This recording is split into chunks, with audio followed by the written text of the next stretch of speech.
नमस्कार, जोहार। झारखंड देख रहे हैं आप और आपके साथ मैं हूं सोनाली सिंह। झारखंड की खबरों पर नजर डालेंगे, लेकिन इस वक्त की बड़ी खबर बिहार के मधुबनी से, जहां पर मधुबनी में पेट्रोल टैंकर में आग से हड़कंप मच गया है। सकरी थाना क्षेत्र की यह पूरी घटना बताई जा रही है। NH 57 पर टैंकर खड़ी थी जिसमें आग लग गई।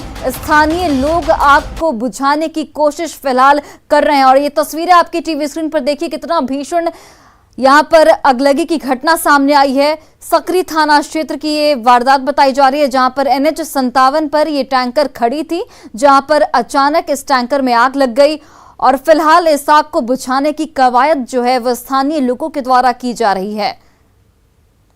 और मधुबनी से हमारे सहयोगी अमित रंजन फोन लाइन पर जुड़ गए। अमित, क्या कुछ अपडेट? आग बुझाने की प्रक्रिया कहां तक पहुंची है? क्या फायर ब्रिगेड की टीम इस वक्त घटनास्थल पर मौजूद है? जी सोनाली, अभी ये दमकल विभाग की टीम पहुंच चुकी है। मधुबनी और दरभंगा दोनों जिलों की टीम वहां पहुंच चुकी है। ये जो जगह है वो मधुबनी और दरभंगा के ठीक सीमा पर है। NH 57 पर ये जो दरभंगा बॉर्डर के पास एक राजू ढाबा है, उसी ढाबे के बाहर ये टैंकर खड़ा था और बताया जा रहा है कि अचानक टैंकर से एकाएक उसमें आग लगी और धू का टैंकर जलने लगा। ऐसे किस वजह से आग लगी अभी तक फिलहाल ये तो पता नहीं चल पाया, लेकिन इलाके में काफी अफरा तफरी है और मधुबनी और ये दरभंगा दोनों जिलों की पुलिस, जो आसपास की जो थाने की पुलिस है वो और दमकल कर्मी दोनों पहुंचे हुए हैं और वहां आग पर काबू पाने की कोशिशें चल रही है। लेकिन आग इतनी भीषण है कि अभी भी आग दूध का टैंकर जल रहा है। और ये है कि गनीमत है कि आसपास कोई रिहायशी इलाका नहीं है, बस वो ढाबा का कुछ जो वहाँ आसपास जो कुछ ढाबा का दुकान है, बस वहाँ थोड़ी बहुत आग वहाँ भी फैली है। लेकिन ये है कि अगर कोई रिहायशी इलाका होता तो आग और भी फैल सकता था, लेकिन अभी काबू पाने की कोशिश चल रही, लेकिन आग पर कोई तरह काबू पाया नहीं जा सकता है। कितना वक्त लग सकता है आग बुझाने में? ये अभी लग रहा है ये जो कम से कम घंटे भर और लग सकता है सोनाली। और ये अभी जो दमकल विभाग के जो अधिकारी हैं वो खुद ही मौके पर पहुंचने वाले हैं और बताया जा रहा है कि जो दोनों जिलों की जो गाड़ियां हैं, जो दमकल की जो गाड़ियां हैं वो मौके पर पहुंच रही हैं और फिलहाल जो है वहाँ जो कुछ गाड़ियां पहुंची है उसके सहारे आग बुझाने की कोशिशें चल रही है।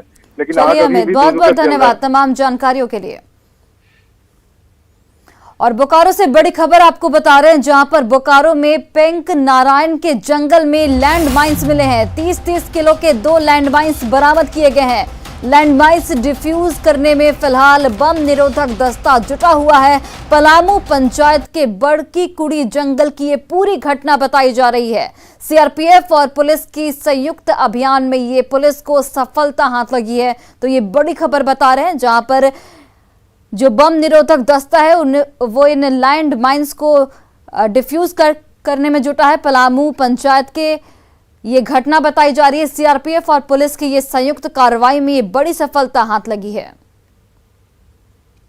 थाना क्षेत्र की जानकारी है जिसमें कि हम लोग को सूचना मिली थी कुछ बम रखे होने की। उसको लेकर CRPF और जिला पुलिस की टीम गई है और जो SOP है उसका पालन करते हुए उस पर कार्रवाई की जा रही है। बाकी जब एक बार कार्रवाई कंप्लीट हो जाएगी तब हम लोग और विस्तृत में बता पाएंगे। जिस प्रकार से 30-30 किलो का सर जो नीचे गाड़ा हुआ मिला है नीचे, तो सर क्या उद्देश्य होगा? अब ये वेरीफाई करना होगा कि अगर नक्सल ग्रुप के द्वारा किया गया है तो किसके द्वारा किया गया है। ये सब अनुसंधान का विषय है, इसमें कुछ समय लगेगा। हम लोग इसके तह तक जाके फिर सही चीज आप तक लाएंगे। और बोकारो से हमारे सहयोगी मृत्युंजय फोन लाइन पर जुड़ गए। मृत्युंजय, एक बड़ी सफलता CRPF और पुलिस की संयुक्त कार्रवाई में, बम को कब तक डिफ्यूज किया जा सकता है? मैं आपको बता दूं कि एक बहुत कामयाबी है। जिस प्रकार से 30-30 किलो का 2 केन बम बरामद हुआ है वो काफी शक्तिशाली है। और जहां तक डिफ्यूज करने की बात है, अभी जो जानकारी जो यहाँ के SDPO हैं उनके द्वारा दी गई है कि बम को डिफ्यूज कर दिया गया है। हम कह सकते हैं कि जिस प्रकार से नक्सलियों का मूवमेंट इस जगह पर जैसा कि प्रतीत हो रहा है कि पुलिस को और CRPF को क्षति पहुंचाने के लिए इतना बड़ा जो केन बम है वो प्लांट किया गया था, लेकिन पुलिस और CRPF की सतर्कता से और SP चंदन झा को जो गुप्त सूचना मिली थी उसके आधार पर यह लैंड माइंस बरामद किया गया है। हालांकि कल देर रात होने के कारण इसे हाथ नहीं लगाया गया था, लेकिन आज सुबह पूरी तरह से इसकी क्वायरी की गई और जो भी इसके वायर हैं उनको पहले काटा गया, उसके बाद जो है वो पूरी प्रक्रिया की गई। हम कह सकते हैं कि बहुत बड़ी जो साजिश है वो नाकाम हुई है। जी चलिए मृत्युंजय, बहुत बहुत धन्यवाद तमाम जानकारियों के लिए। तो ये बड़ी खबर आपको बता रहे बोकारो से, जहां पर CRPF और पुलिस की संयुक्त कार्रवाई में लैंड माइंस को डिफ्यूज कर दिया गया। नक्सलियों ने ये लैंड माइंस सुरक्षा बलों को नुकसान पहुंचाने के लिए लगाया था, लेकिन अब इसे डिफ्यूज कर दिया गया है। और देखिए, चतरा के टंडवा एनटीपीसी में हिंसक झड़प के प्रबंधन ने ग्रामीणों की सभी मांगों को ठुकरा दिया है। प्रबंधन के कड़े रुख के बाद एक बार फिर तनाव की स्थिति बन रही है। एनटीपीसी के मुख्य संपदा अधिकारी ग्रामीणों के आंदोलन और मांगों को नियम के विरुद्ध बताया गया है। साथ ही ये भी कहा गया है कि एक ही जमीन का बार बार अधिग्रहण और मुआवजा नहीं दिया जा सकता। उधर एनटीपीसी की ओर से आई सफाई के बाद रैयतों में आक्रोश साफ तौर पर दिख रहा है। आपको बताते चले कि कल चतरा में रैयतों ने एनटीपीसी की गाड़ियों में आग लगा दी थी, जिसमें कंपनी को करोड़ों का नुकसान हुआ था।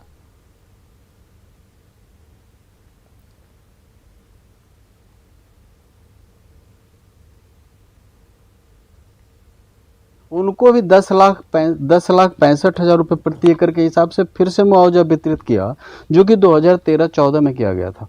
2014 आते आते 95-96% लोगों का 15 लाख रुपए के रेट से भी भुगतान हो गया और जमीन का दाखिल खारिज भी हमारे नाम में 2015 में हो चुका है।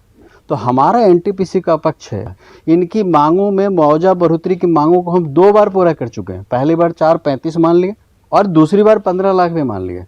तो हमारे तरफ से इसमें मुआवजा कोई बचता नहीं है। जमीन का अधिग्रहण हो गया, देख ही रहे हो, बाउंड्री बन गई है, प्लांट बन गया है। तो हम लोगों का ये है कि अब जो जमीन 15 साल पहले एक्वायर हो गया है, उस पर हम मुआवजा नहीं दे सकते।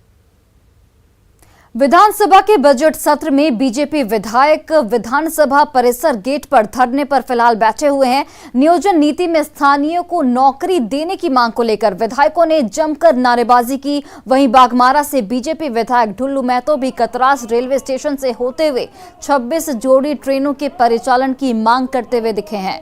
भूमिगत आग को लेकर भी सभी गाड़ियों का परिचालन और ठहराव कतरास स्टेशन पर बंद कर दिया गया है। इस पर विधायक ने नाराजगी जाहिर की है।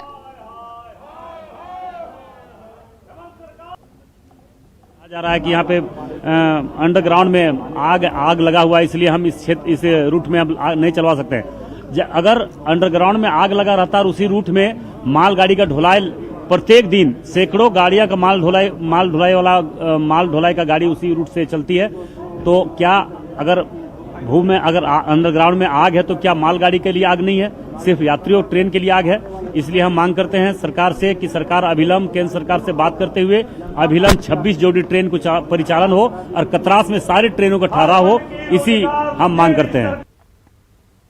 वहीं कांग्रेस विधायक इरफान अंसारी ने सड़क निर्माण की रफ्तार को लेकर रघुवर दास सरकार की सराहना पर सफाई दी है। उन्होंने कहा है कि वर्तमान सरकार का तीसरा बजट चल रहा है, लेकिन अभी तक विधायकों को 3 पुल भी नहीं मिला। पहले विधायकों को 15 किलोमीटर सड़क मिलती थी, लेकिन इस सरकार में उसे बढ़ाया नहीं गया। उन्होंने विधायकों की अनुशंसा पर कम से कम 2 पुल निर्माण की मंजूरी देने की भी मांग की है।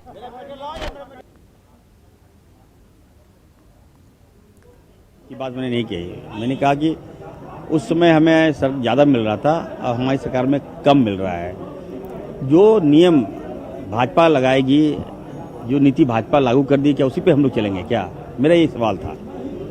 रघुवर दास के समय में 15 किलोमीटर सड़क फिक्स था, तो हम लोग को बढ़ना चाहिए आगे।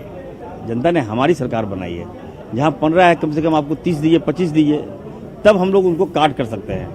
हम लोग नए विचारधारा के लोग हैं, युवा पीढ़ी है हम लोग। अब एक पुल में बताइए 5 साल में 5 पुल से कैसे विकास करेंगे? विकास करने के लिए पुलों का, रोडों का मापदंड नहीं होना चाहिए, खोल देना, तब ना झारखंड डेवलप करेगा। तो ऐसी कोई बात नहीं है। अपनी सरकार को आना दिखाना कभी कभी जरूरी भी है, ताकि लगे कि नहीं काम होना चाहिए। तो सरकार ने मेरी बात को मानी है, सबको काम मिलेगा। और इधर जेएमएम विधायक सुदिव्य सोनू ने वर्तमान